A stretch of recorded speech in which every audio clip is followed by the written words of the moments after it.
नमस्कार दोस्तों, हमारी आज की कहानी है पुरानी रसीद। नरोत्तम सेठ ने आज कहीं व्यस्त होने के कारण ईंट भट्टे पर फिर अपने बेटे को ही भेजा था। बेटे का मन कभी भी भट्टा पर नहीं लगता, जिसके कारण वह अक्सर ग्राहकों से उलझ जाता था।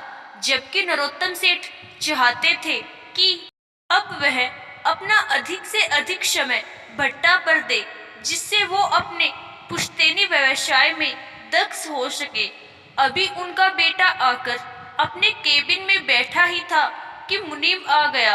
भैया जी, एक बुजुर्ग फटी पुरानी पुर्जी लेकर आया है और 10,000 ईंट मांग रहा है। क्या मतलब? बेटे ने पूछा। कह रहा है कि सन 1968 में 15 रुपये हजार के भाव से उसने 10,000 ईंट का दाम 150 रुपये जमा किए थे, जो आज लेने आया है। दिमाग खराब है उसका। आज 10,000 ईंट की कीमत 80,000 है। 150 रुपये में कैसे दे देंगे? भगा दो उसको यहाँ से। पर बड़े बाबूजी के हाथ की दस्तक की हुई रसीद है उसके पास। तो क्या हुआ? तब क्यों नहीं ले गए थे? अब जब ईंट का मूल्य 8,000 रुपये प्रति हजार है, तब ये 15 रुपये के भाव से ले जाएंगे। सेठ का लड़का अभी मुंशी और बुजुर्ग को डांट ही रहा था कि नरोत्तम सेठ स्वयं आ गए। देखा बेटा फिर आज किसी से उलझा हुआ है। कारण पूछने पर बेटे ने वह मुड़ी तुड़ी पर्ची सेठ को पकड़ा दी। सेठ पर्ची को देखते ही चौंक गया। अब बुजुर्ग की तरफ ध्यान से देखा और पहचानते ही मुस्कुरा पड़े। धनीराम, कहाँ गायब हो गए थे भाई? पैसा जमा करके मैंने तब कितनी प्रतीक्षा की थी आपकी। खैर, अब ले जाओ। 10,000 आपकी ईंट तो मेरे पास है ही, पर पापा 80,000 की ईंट 150 रुपये में कैसे संभव है? बेटे ने कहा। बेटा, जब इन्होंने पैसा जमा किया था तब वही भाव था। सन 68 में इनका भी 150 रुपये इस ईंट भट्टा में लगा हुआ है और उससे पैसा कमाया है, जिसके कारण हम अपने इस व्यवसाय को इतना बढ़ा सके।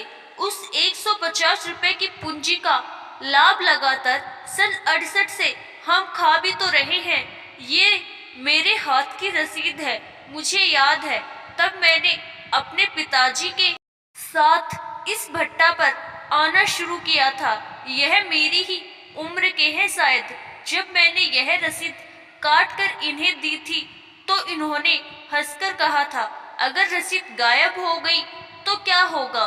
तब मेरे पिताजी ने जो जवाब दिया था वह मुझे आज भी याद है।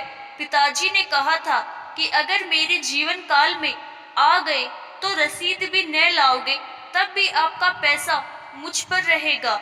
ईंट आपको मिलेगी, क्योंकि मुझे आपका चेहरा याद है। लेकिन जहाँ तक रसीद की बात है, तो अगर आप इसे रखे रह गए तो मेरे न रहने के बाद भी आपको ईंट मिलेगी, क्योंकि बेईमानी न मुझ में है और न ही मेरे संस्कार व खून में।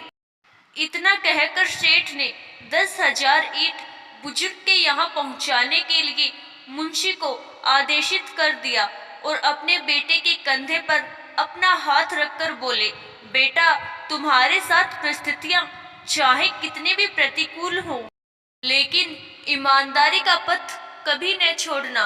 व्यापार ईमानदारी और पक्की जुबान से फलता फूलता है।